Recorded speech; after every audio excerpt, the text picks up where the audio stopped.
San José de Cupertino, el Santo Volador, escrita por el Padre Ángel Peña, de la Orden de Agustinos Recoletos. San José de Cupertino es considerado por muchos como el patrón de los aviadores, porque es el santo de los vuelos en éxtasis por excelencia.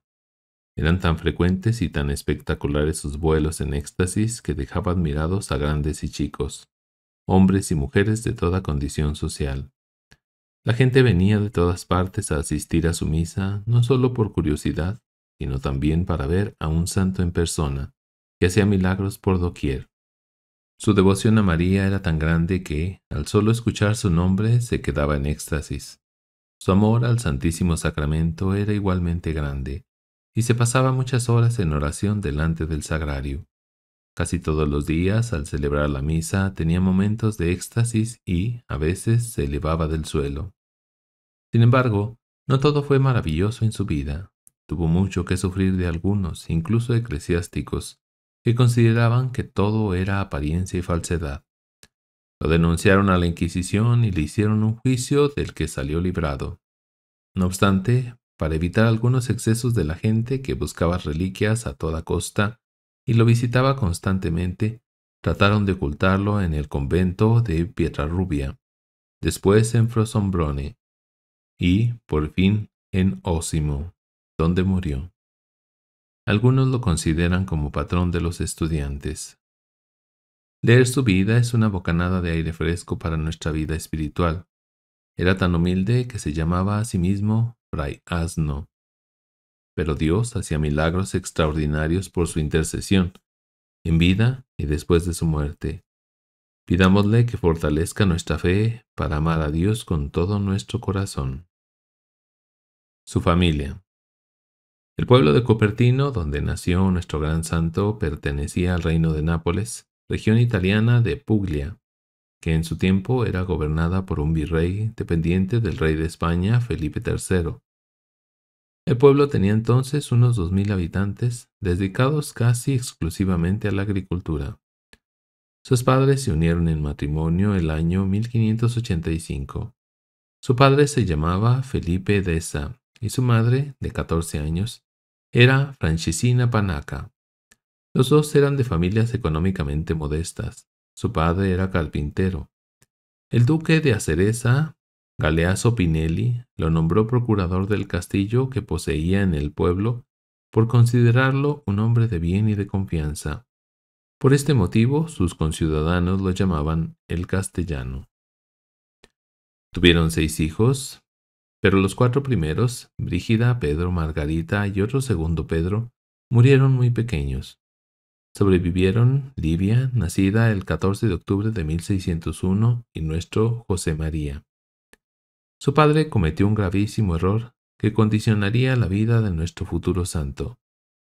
Un día, por excesiva ligereza, avaló a algunos conocidos por el valor de 1000 ducados, una suma enorme en aquellos tiempos. Los amigos no cumplieron su compromiso y él, como garante, debió responder del dinero o ir a la cárcel. En esta disyuntiva huyó del lugar y dejó abandonada a la esposa que estaba embarazada de José María. El día 17 de junio de 1603 llegaron algunos alguaciles a la casa buscando al papá. Francesina estaba a punto de dar a luz y huyó del hogar, refugiándose en casa de unos amigos y escondiéndose en el establo. Ese mismo día nació nuestro santo, José María Deza Panaca, en el establo, como Jesús. Al nacer, su madre lo consagró a la Virgen y por eso, al nombre de José le añadió el de María. Su madre solía decir: yo lo consagré a María y solo he sido su nodriza. Infancia. José creció alto y fuerte, aunque no muy atractivo de rostro. La mamá era muy religiosa, pero a raíz de quedarse sola, cuidando de 2 hijos sin el apoyo y compañía de su esposo, y habiendo caído en la pobreza total, se volvió muy nerviosa y lo castigaba con frecuencia. No obstante, el niño mostraba siempre muchos deseos de amar a Dios, visitaba mucho las iglesias y pasaba muchos momentos del día y de la noche rezando el rosario y las letanías de la Virgen. En su propia casa colocó un altar donde se entretenía rezando. El mismo José refirió: Siendo niño, una vez, sintiendo tocar el órgano, me quedé largo tiempo abstraído, teniendo la boca abierta. Por eso, muchos de mis amigos se burlaban de mí y me llamaban boca abierta.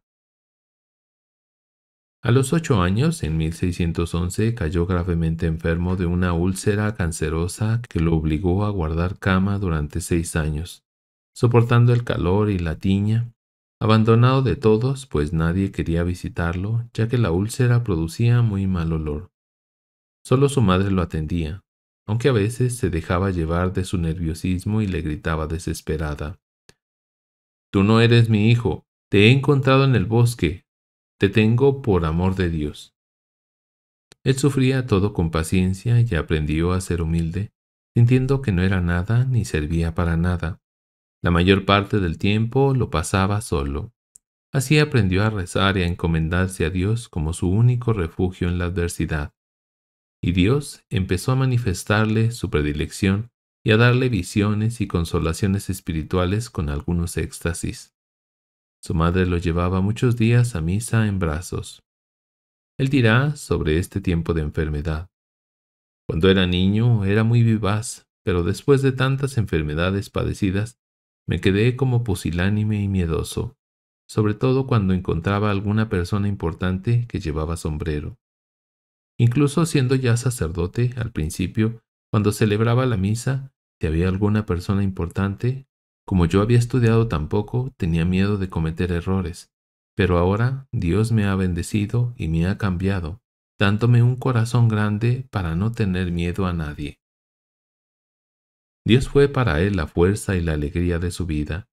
Después de 6 años de inmovilidad obligatoria, pasó por Cupertino un anciano, medio religioso, que había ejercido la profesión de cirujano en el Hospital de Incurables de Nápoles. La mamá le pidió que hiciera algo por su hijo y él aceptó operarlo con la condición de que ella le firmara un documento en el que decía que se lo había entregado ya muerto. Hizo la operación para sacarle el tumor, pero fue un fracaso.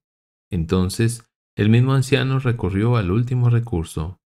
Llevó a José al santuario de la Virgen de las Gracias de Galatone, en Lecce, donde él vivía, y ungió la herida con el aceite de la lámpara que ardía ante la Virgen. Y sucedió instantáneamente el milagro, de modo que José pudo regresar a Cupertino caminando con la ayuda de un bastón y radiante de felicidad. Era el año 1617 y tenía 14 años. Adolescencia. La larga enfermedad había cambiado el alma de José. Ahora tenía más paciencia para afrontar las dificultades de la vida y era más humilde, pues había aprendido que él por sí solo no valía nada. Había perdido años preciosos de estudio y era casi un analfabeto, pero su fe se había incrementado enormemente y su vida de oración era admirable, con éxtasis y consolaciones espirituales. Apenas pudo caminar, se dirigió al santuario de la Virgen de la Grotela, a unos 3,5 kilómetros de su casa, donde había una imagen de la Virgen que toda la vida le sería muy querida, para agradecerle la curación. Después debió pensar en su futuro y se decidió a aprender el oficio de zapatero, pero pronto tuvo que dejarlo, porque no era muy hábil para ello. Pensó seriamente en ser religioso, siguiendo el camino de sus 3 tíos franciscanos conventuales: Giovanni Caputo, hermanastro de su madre; Gian Battista, hermano carnal de su madre; y Francesino, hermano de su padre. Pero ellos no lo apoyaron, pensando que no servía para esa vida, pues era muy distraído y estaba muy atrasado en los estudios. Pidió el ingreso en los capuchinos, que lo recibieron en agosto de 1620 a sus 17 años, en el convento de Martina Franca, pero solo estuvo hasta marzo de 1621. Tenía poca aptitud para las cosas manuales y era muy tosco para manejar cosas frágiles. Fácilmente rompía platos, vasos y otras cosas útiles que caían de sus manos. Él era consciente de sus errores y se presentaba en el comedor ante la comunidad con los pedazos rotos, pidiendo perdón a todos. Sin embargo, Como eso sucedía con frecuencia, lo castigaban a ver si aprendía. De pronto le volvió a salir un tumor en una pierna y él, pensando en la experiencia de sus 6 años de enfermedad y considerando que lo tendrían que expulsar por falta de salud, no quiso decir nada a nadie, sufriendo en silencio. Un día decidió sacar el tumor con un cuchillo de cocina, pero la hemorragia fue tanta que tuvo que pedir auxilio a gritos, porque se desangraba. Con este suceso, los superiores consideraron que no servía para la vida religiosa y lo expulsaron.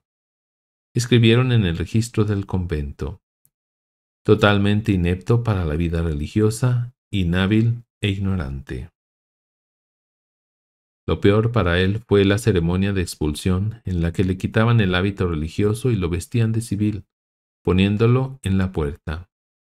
Él dirá que cuando le quitaban el hábito le parecía que le sacaban la piel.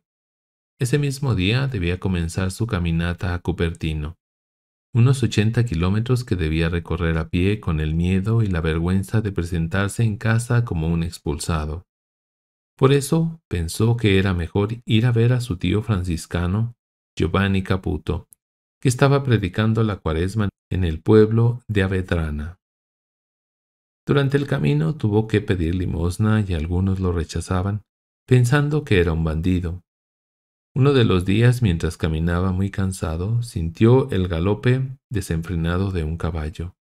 Vio a un tenebroso caballero con armadura y un penacho de plumas en el yelmo que lo espantó, amenazándolo de muerte para que se fuera, gritándole que era un espía.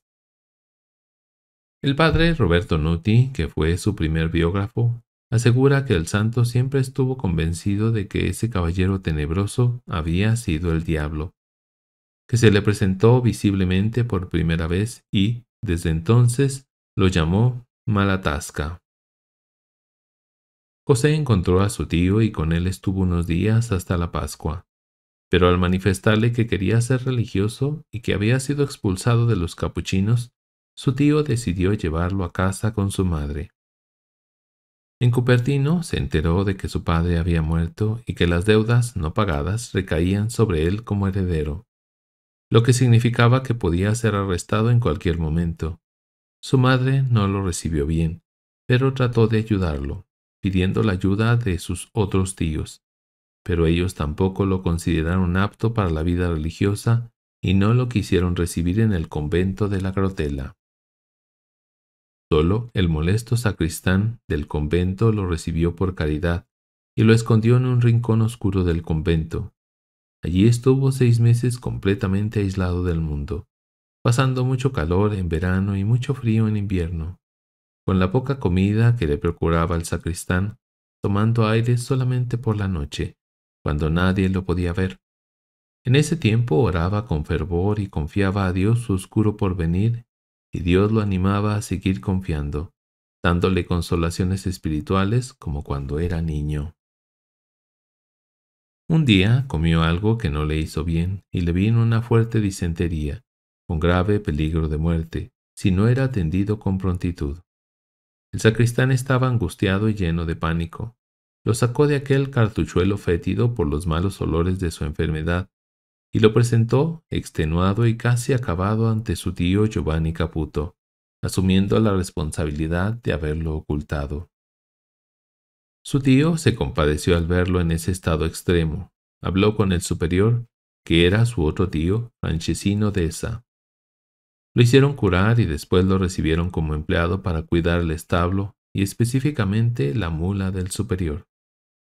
Ahora José ya se sentía mejor, pues no lo podían llevar a la cárcel por ser empleado del convento.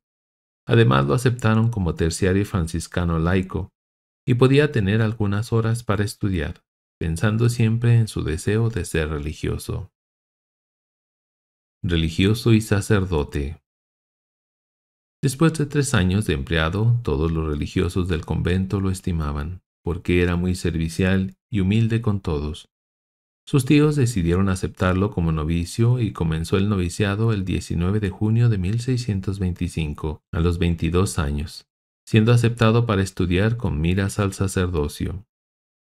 En enero de 1627 emitió sus votos perpetuos como religioso. Ese mismo mes recibió las órdenes menores y en febrero el subdiaconado. Su carrera al sacerdocio fue vertiginosa, casi milagrosa. En 3 años de estudios superiores llegó a la cima, a pesar de no haber tenido una buena base previa. Su tío, el padre Giambattista Panaca, hermano de su madre, fue su guía durante el noviciado y quien lo ayudó mucho en sus estudios. Al dar su examen para el diaconado, tuvo, según algunos, ayuda celestial, pues le mandaron explicar el único párrafo de la escritura que sabía a fondo. Otros autores prefieren hablar de que su tío, el padre Caputo, le echó una mano. Fue ordenado diácono en marzo de 1627. Para el examen al sacerdocio recibió, ciertamente, una ayuda de lo alto. El obispo encargado de tomar examen era muy estricto y Fray José tenía miedo por no estar bien preparado. Los primeros examinados respondieron muy bien y el obispo pensó que todos estaban igualmente bien preparados. Al ser llamado con urgencia para atender algunos asuntos importantes, decidió, sin más, aprobar a todos los candidatos. Para nuestro José fue una bendición del cielo y, a lo largo de toda su vida, lo consideró como un milagro de su madre querida, la Virgen del Santuario de la Grotela. Fue ordenado sacerdote el 28 de marzo de 1628 a los 25 años de edad. Y comenzó su ministerio sacerdotal en su mismo pueblo de Cupertino. Apostolado sacerdotal. El primer apostolado del Padre José fue su ejemplo de vida santa, como relata Giuseppe Capozio, que lo conoció. Caminaba con una túnica vieja y nunca aceptaba dinero de nadie. Muchas veces yo he comido con él y no lo he visto comer otra cosa que habas y cosas así. Siempre lo vi beber agua y se consideraba un gran pecador, llamándose a sí mismo Fray Asno. Dormía sobre una estera con la cabeza apoyada en una piedra o tronco de madera. El piso y las paredes de su celda estaban teñidos de sangre por las disciplinas que se daba cada día. Llevaba una vida de mucha penitencia, según un testigo. Cuando comía, ponía a la menestra una hierba amarga en polvo. Normalmente solo comía hierbas crudas y frutos secos a los que añadía esos polvos amargos para hacer la comida menos agradable. El abad Rosmi escribió: él mismo me manifestó que durante 10 años no comió más que hierbas crudas y bebía solo agua. Durante 4 o 5 años comió 2 veces a la semana y durante una cuaresma solo frutas y agua, a pesar de transportar grandes piedras para hacer una construcción. Dormía en tierra sobre la piel de un animal. También hacía los servicios más humildes del convento por la noche sin ser visto y cogía la basura con sus manos. A los enfermos también los atendía, haciéndoles servicios indispensables como tirarles los orines, limpiar su habitación, etc. En cuanto a la obediencia, muchos autores lo consideran como un mártir de la obediencia por todo lo que debió sufrir de sus superiores, que le mandaban celebrar misa delante de la gente importante para verlo en éxtasis, lo que a él le disgustaba, porque quería permanecer ignorado de todos. El padre Nuti, su superior, certificó: muchas veces me dijo a mí y a otros que por obediencia se hubiera echado en un horno ardiente y que por el mérito de la obediencia esperaba haber salido sano y salvo. En cuanto a su pureza, era muy estricto y no hablaba con mujeres, sino lo estrictamente indispensable. Tenía el don de detectar a las personas deshonestas por el hedor que sentía en sus personas. De hecho, salía de él un olor de santidad, un perfume sobrenatural, que era una manifestación sobrenatural de su pureza interior. Como apostolado externo, el superior lo envió a pedir limosnas para la comunidad por los pueblos cercanos. Iba con su saco a cuestas pidiendo por las casas, y Dios empezó a manifestar a través de él grandes maravillas, a veces sin darse cuenta. Un día llegó a una casa y pidió limosna. Mientras la señora entraba en casa a buscar algo, vio a una niña de 3 años que estaba llorando en un rincón. Él, para consolarla, le mostró el crucifijo y la invitó a venir a besarlo. La niña se levantó y fue hacia él. En ese momento salió la madre y, asombrada, dejó caer lo que llevaba y empezó a gritar: «¡Milagro! ¡Milagro!». Su hija era paralítica de nacimiento y caminaba ahora normalmente. Las vecinas se reunieron a su alrededor y, a la fuerza, le cortaron a Fray José pedazos de su hábito, considerándolo un santo. Tuvo que volver apenado al convento con el hábito roto. Por ello, le pidió al superior que no lo enviara más a pedir limosna, porque se sentía mal de que lo consideraran como un santo. Pero el superior se lo exigió por obediencia y debió obedecer. De nuevo regresó con el hábito roto por las devotas que contaban hechos milagrosos tanto en hombres como en animales. Pronto se hizo famoso. Según algunos autores, su primer vuelo público tuvo lugar durante una procesión el 4 de octubre de 1630. Lanzó un grito y cayó en éxtasis. Poco a poco se fue elevando de la tierra sobre las cabezas de la gente hasta posarse en el púlpito de la iglesia, permaneciendo allí un largo rato. Ya desde que era estudiante de teología había tenido muchos éxtasis ante la comunidad. Por ello, sus superiores le habían prohibido asistir a los actos comunitarios para no interrumpirlos, ya que, a pesar de las llamadas de atención, era algo que no podía superar. Los superiores procuraban no enviarlo fuera del convento para que no llamara la atención de las gentes, que lo consideraban ya un santo. Durante los años 1630 a 1636, podemos decir que, fuera de algunos hechos aislados, pasó una vida tranquila en su convento, sin asistir a los actos de comunidad y ayudado en todo por el hermano religioso Fray Ludovico. El año de 1636 fue un año especialmente movido. El prior provincial Antonio de San Mauro decidió que lo acompañara durante un año por todos los conventos de la provincia para que fuera un ejemplo para todos los religiosos por su vida de santidad.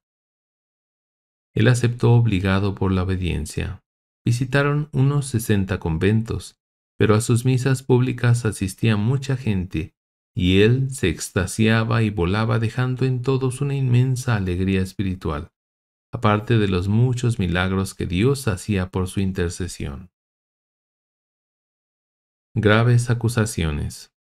El año 1636, estando en Giovinazzo, Bari, celebró la misa en la catedral por orden del provincial.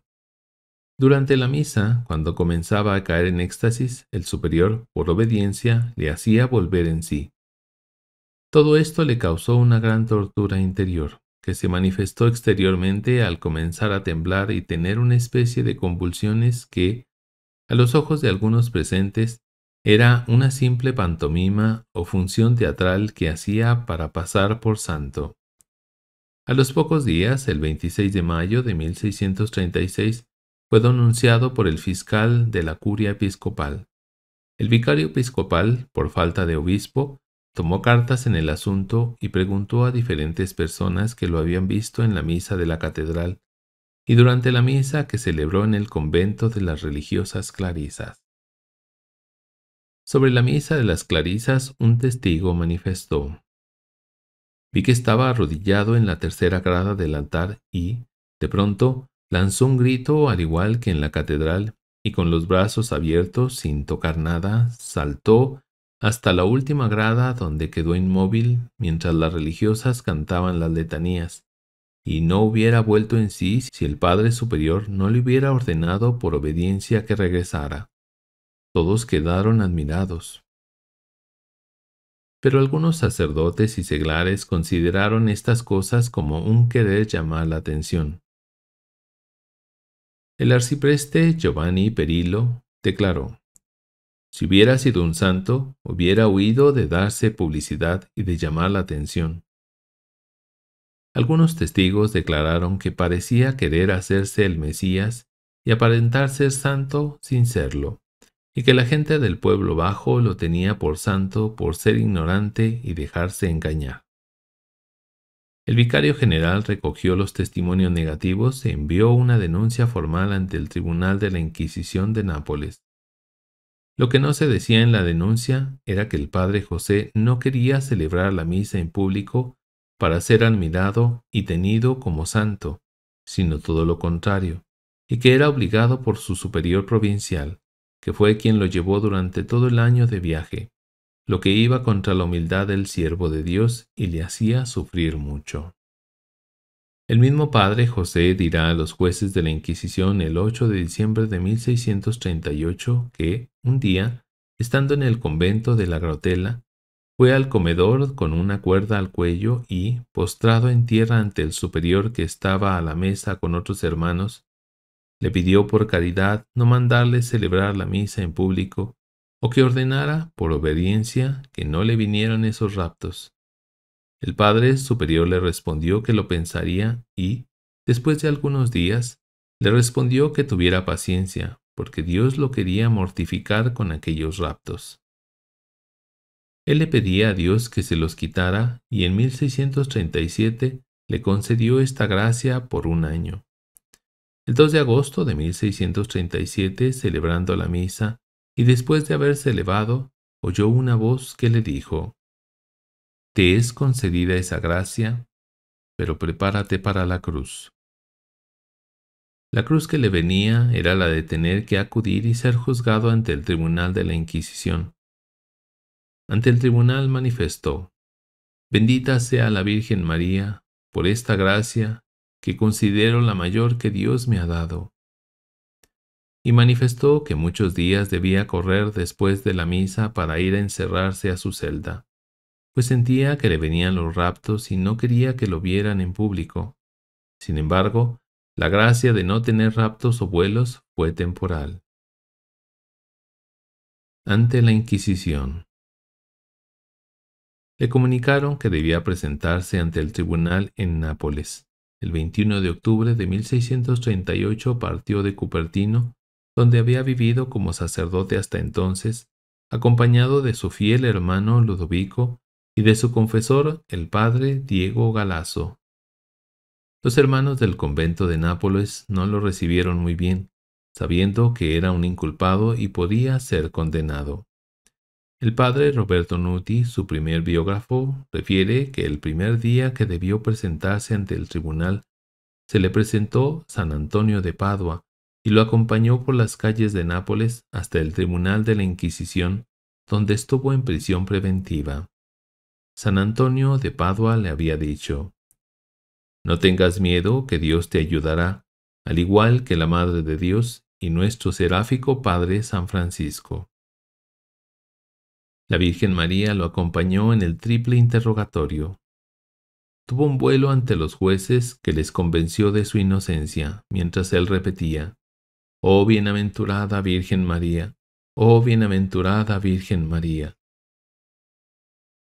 Según los documentos del Archivo Secreto Vaticano, el 27 de noviembre de 1638, delante de los jueces de la Inquisición en Nápoles, terminada la misa que ellos quisieron que celebrara en su presencia, dio el acostumbrado grito y se elevó de la tierra. Al principio lentamente y después rápidamente hasta colocarse encima del altar, de modo que las religiosas presentes gritaban: «¡Que se quema! ¡Que se quema!», debido a las velas encendidas. Pero él voló hasta el ábside de la capilla sin quemarse y después cayó velozmente a tierra de rodillas en el centro de la capilla y comenzó a brincar cantando alabanzas a María. Las actas del proceso de Nápoles fueron enviadas al tribunal de Roma y él mismo debió presentarse en esa ciudad. Hubo 3 sesiones para tratar del caso. La última fue presidida por el mismo Papa Urbano VIII y fue absuelto de toda culpa el 18 de febrero de 1639. Solo pidieron a los superiores que lo tuvieran retirado en un convento desconocido. Según las actas del proceso de canonización, durante su estancia en Roma hizo muchos milagros y todos acudían a él, porque lo consideraban un santo. Incluso grandes eclesiásticos lo visitaron. El padre general quiso presentarlo personalmente al Papa Urbano VIII y, en el momento de besarle los pies, al considerar que el Papa era el vicario de Cristo, se elevó por los aires y así estuvo hasta que el padre general lo llamó a volver en sí. De Roma le enviaron los superiores al convento de Asís, a donde llegó el 30 de abril de ese año 1639. Estancia en Asís. Cuando llegó al convento, lo primero que hizo fue visitar a Jesús sacramentado en la iglesia. Al ver la imagen de la Inmaculada Concepción y la Virgen de Cimabue, que le hacía recordar a la querida imagen de la Virgen de la Grotela, dio un grito diciendo: «Madre mía, me has seguido», y se elevó hasta la imagen para abrazarla. Durante los primeros años de Asís fue considerado solo como un huésped, no como miembro oficial de la comunidad. Por ello, su celda era una de las habitaciones de la hospedería, un lugar alejado de las celdas de la comunidad.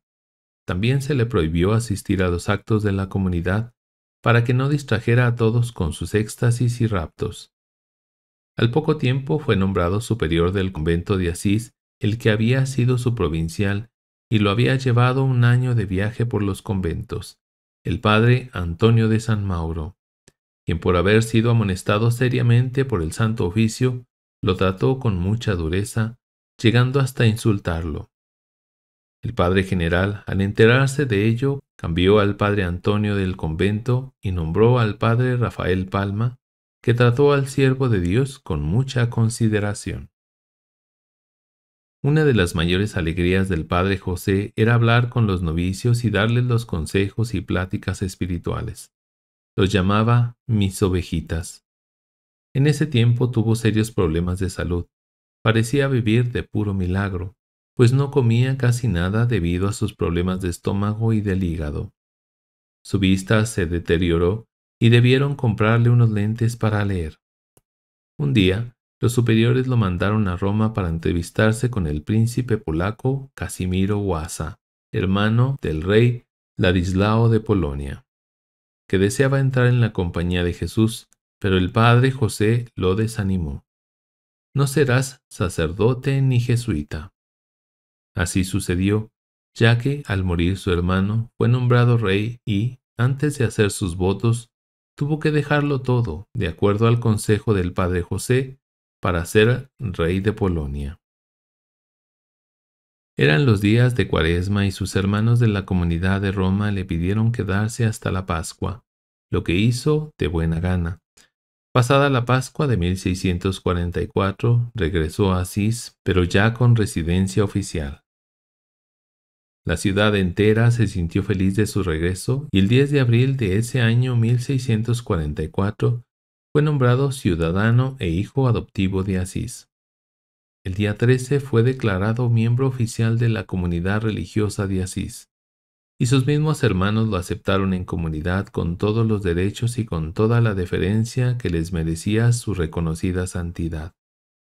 La única salida que hizo durante su estancia en Asís fue a Casia. Un día el superior le ordenó que fuera a Casia a hacer un exorcismo a una endemoniada, a quien liberó diciendo las letanías de la Virgen y la oración Sicuaris de San Antonio de Padua. Después de 14 años de vivir en Asís, la opinión de santidad crecía cada vez más entre la gente que venía a verle celebrar su misa y a encomendarse a sus oraciones. A uno de sus éxtasis asistió el que sería Papa Inocencio XI. Eran tantos los éxtasis y vuelos que, en mayo de 1651, el padre general Michelangelo Catalano ordenó que nadie hablase con él sin permiso especial. Él, por su parte, estaba feliz y componía canciones espirituales. En los 2 últimos años que pasó en Asís estaba prácticamente recluido en su celda, pero los superiores aceptaban que pudieran visitarlo personas importantes, civiles o eclesiásticas. Algunos religiosos repartían pedazos del cordón de su hábito, rosarios o pedazos de telas de sus ropas.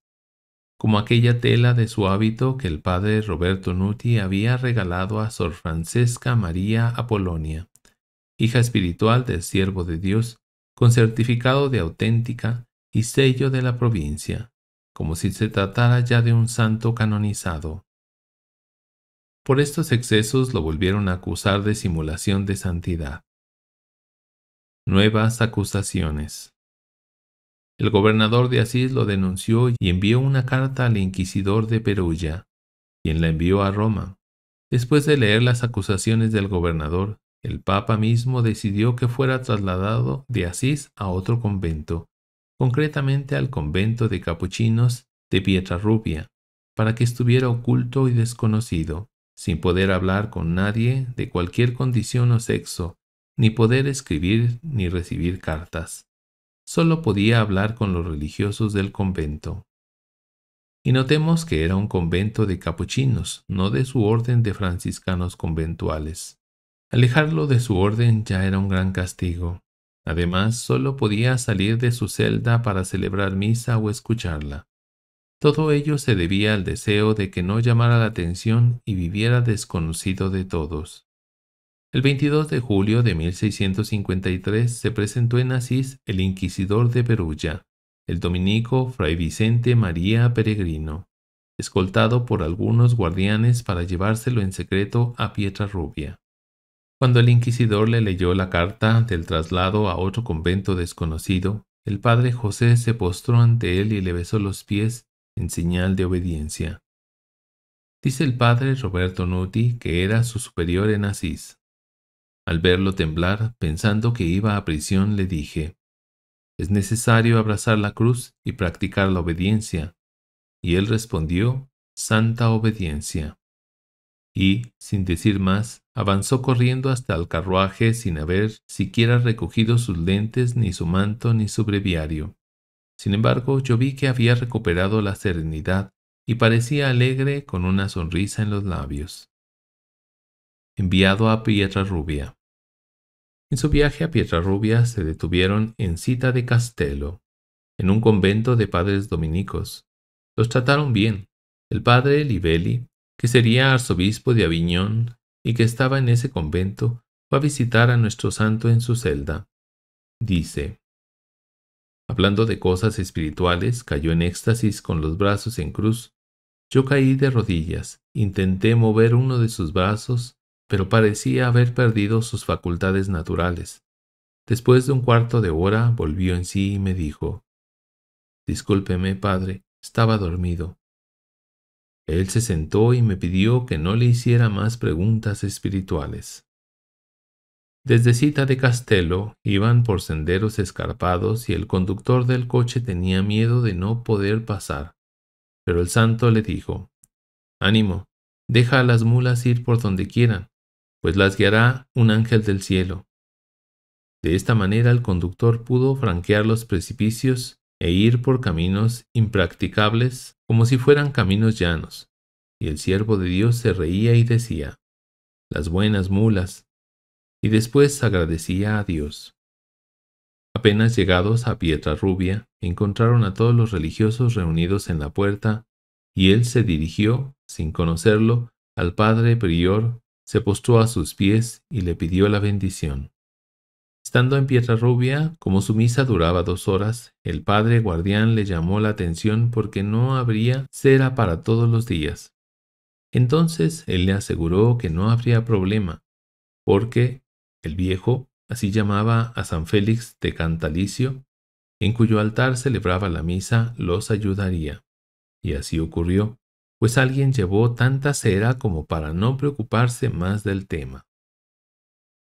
En ese mismo convento de Pietrarrubia, a veces mientras se paseaba por el jardín, se elevaba por el aire en éxtasis, viendo las plantas que le recordaban la belleza de Dios, o ante el oír del trino de los pájaros que le recordaban los cantos de los ángeles. En Pietrarrubia, a pesar de no poder hablar con nadie de fuera, podía celebrar la misa en la iglesia. Mucha gente asistía a ella y de nuevo sucedían los acostumbrados vuelos. Un día, una señora de nombre Justina, que estaba inmovilizada desde hacía 28 meses, y que era llevada a la iglesia en una silla, fue curada mientras asistía a su misa. Era el 19 de agosto de 1653. Otros casos de curaciones se repitieron por medio de él o de objetos que le pertenecían, lo que, además de sus éxtasis en la misa, hicieron que la iglesia estuviera todos los días abarrotada de gente. Esto no cayó bien a algunas autoridades religiosas y enviaron un informe al Santo Oficio, quien envió un decreto prohibiéndole celebrar misa en público. Solo podía celebrar misa en una capilla privada, sin presencia del pueblo, o en la iglesia muy de mañana, sin público y con las puertas cerradas. Pero como su fama de santidad se extendía por todas partes y mucha gente venía a verlo, y reclamaba a veces de mala manera, el Santo Oficio decidió en septiembre cortar las cosas por lo sano y trasladarlo en secreto a otro convento donde nadie supiera de su existencia. El lugar era Fossombrone. Enviado a Fossombrone. Durante el viaje de 2 días de Pietrarubia a Fossombrone, Dios hizo al menos 4 milagros, lo que no fue nada comparado con tantos milagros que Dios hizo por su intercesión durante los 3 años que permaneció en Fossombrone. A pesar de que todo se hizo en la máxima reserva, la gente del lugar se enteró de la llegada del padre José y muchos llegaban al convento a pedirle oraciones por sus necesidades. Todos dejaban limosnas para el convento, aunque no lo vieran ni pudieran hablar con él, porque tenía prohibido celebrar la misa en público. El día del Corpus Christi se quejaba ante Dios de que todo el mundo acompañaba a Jesús en procesión por las calles, mientras él estaba en su celda sin poder salir. En ese momento cayó en éxtasis y vio la procesión que iba por las calles de Fossombrone. Cuando se celebró el capítulo provincial de los capuchinos en Fossombrone, pidieron al Santo Oficio permiso para que el padre José pudiera ir a otro convento cercano durante esos días, lo que fue concedido. Lo vistieron de capuchino para despistar y, a lomo de mula, lo llevaron mientras él decía: obediencia, obediencia. Durante estos días se le apareció el mismo San Félix de Cantalicio. De regreso al convento de Fossombrone, un día se enfermó un niño, hijo de 2 bienhechores del monasterio. El padre José abrazó al niño y le dio una imagen del beato Félix de Cantalicio, para que lo protegiera, y le puso al cuello un rosario que los familiares conservaron por ser milagroso. El niño se curó. Mientras el padre José estuvo en Fossombrone, fue elegido papa en abril de 1655 Alejandro VII, que lo conocía. Aprovechando su buena disposición, el definitorio general de la Orden de Franciscanos Conventuales le pidió al Papa que enviara al padre José a un convento de su orden y dejara el convento de capuchinos en que se encontraba. El Papa accedió y, por decreto del 12 de junio de 1656, concedió que fuera destinado a un convento de su orden. El 22 de junio de ese año fue destinado al convento de conventuales de Osimo, pero, por motivos de la peste bubónica que asolaba Italia, tuvo que retrasarse el viaje hasta el 9 de julio de 1657, en que llegó a Osimo. Allí pasará los últimos años de su vida. Enviado a Osimo. Durante el viaje de Fossombrone a Osimo, una pobre señora se le presentó llorando y le dijo: «He perdido todos los recursos de mi familia, ya que mis melones han sido destruidos por los insectos». Él extendió su mano sobre su terreno y dijo: «Que el poder del Padre, la sabiduría del Hijo y la virtud del Espíritu Santo te bendiga y te defienda. Amén». Tal fue la eficacia de esa bendición que ese año la recolección de melones fue mayor que nunca antes. En el camino, estando en una casa de campo antes de llegar a la ciudad de Osimo, tuvo un éxtasis extraordinario a la vista de la cúpula del santuario de Loreto, distante 9 kilómetros de Osimo, y decía: «Oh, ¿qué veo? ¿Cuántos ángeles van y vienen del cielo? ¿No los ven? Mirad, mirad. Allí mismo todos recitaron las letanías lauretanas, nombre que tienen su origen en Loreto, donde se formaron las primeras advocaciones marianas de las letanías. En ese convento se le asignarán 3 ambientes en la parte más alejada y oculta del convento. En el primero tenía una mesa para comer, una chimenea para el invierno y una cama para el asistente. En el segundo ambiente tenía un pequeño oratorio con un altar para celebrar la misa, y en el tercero una cama con una piel de oso como colchón, una almohada y una cubierta. Fray José se sentía feliz de estar solo para dedicarse enteramente a Dios y a la oración y poder celebrar la misa a su gusto y sin la presión de las masas populares. El obispo de Osimo, Monseñor Vicci, lo visitó el 26 de julio de 1657 y, estando hablando con él, dio un grito y cayó en éxtasis con los ojos abiertos hacia el cielo, los brazos en cruz y la boca medio abierta durante un cuarto de hora. Al volver en sí, le pidió perdón y le dijo que había considerado la grandeza de Dios y su bajeza.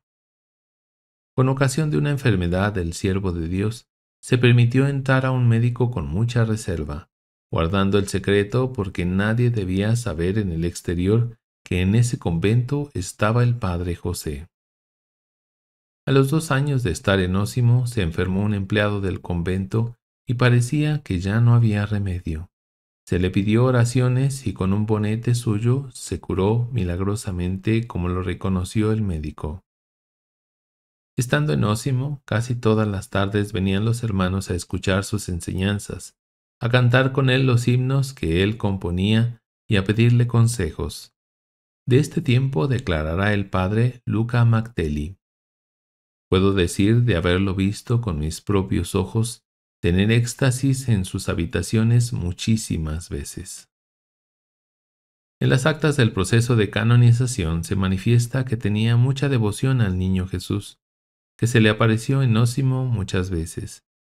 El padre José tomaba su imagen en los brazos y lo acariciaba con cariño. En Navidad construía un nacimiento en su celda e invitaba a los religiosos y novicios a cantar con él canciones religiosas y él caía en éxtasis todo emocionado. Al regresar del éxtasis se sentía aturdido y se excusaba de su aturdimiento. Un día el padre maestro le trajo una imagen de cera del niño Jesús y él la tomó con tanto cariño y la apretó tanto contra su corazón que una imagen de madera no habría resistido tanta presión. El padre maestro le gritó diciendo que la iba a romper, porque la imagen era de cera. Él le respondió: «Hombre de poca fe, canta, canta conmigo». Después cayó en éxtasis y empezó a correr por su celda con el niño Jesús. El padre Roberto Nuti fue a visitarlo en diciembre de 1662. Nos dice: me confió, como desfogándose, que estaba contentísimo en el convento de Osimo, especialmente por la soledad, pero que a veces le parecía que iba a morir de no poder contener los incendios de amor que le quemaban por dentro. Su muerte. El 15 de agosto de 1663 celebró su última misa con mucha fatiga, pues estaba muy enfermo. El 8 de septiembre, fiesta de la Natividad de María, pidió que le dieran la unción de los enfermos. Al final de la celebración exclamó: «¡Oh, el paraíso! ¡El paraíso!». Parece que tuvo alguna visión celestial. El 12 de septiembre le llevaron la comunión y cayó en éxtasis, diciendo: «¡Qué alegría! ¡Qué alegría!». Uno de esos días recibió la bendición del Papa Alejandro VII y, para recibirla bien, quiso levantarse y recibirla de rodillas con la cabeza inclinada en señal de respeto, mientras rezaban las letanías de la Virgen. El día 17 recibió por última vez la comunión. Ese mismo día, Monseñor Onofri, vicario episcopal de la diócesis, escribía a la secretaria de Estado del Vaticano que estaba muy enfermo, que no podía formar bien las palabras y que se sostenía con vida gracias a la comunión que había recibido esa misma mañana, manifestando que estaba absorto en las cosas de Dios. Al día siguiente, hacia medianoche, después de sonreír 2 veces, entregó su alma al Creador. Era el 18 de septiembre de 1663. Tenía 60 años. Los funerales tuvieron lugar el día 20. Su cuerpo fue colocado en un ataúd y sepultado en la capilla de la Inmaculada Concepción, entre el altar mayor y la sacristía, el día 21, sin ninguna demostración especial. Al año siguiente, el 26 de julio de 1664, fue nombrado ciudadano honorario de Osimo. Cuando se reestructuró la iglesia en 1963, al celebrar el tercer centenario de su muerte, fue colocado en la cripta donde se encuentra actualmente, debajo del altar mayor. Actualmente esa iglesia es el santuario de San José de Cupertino en Osimo. San José de Cupertino, ruega por nosotros.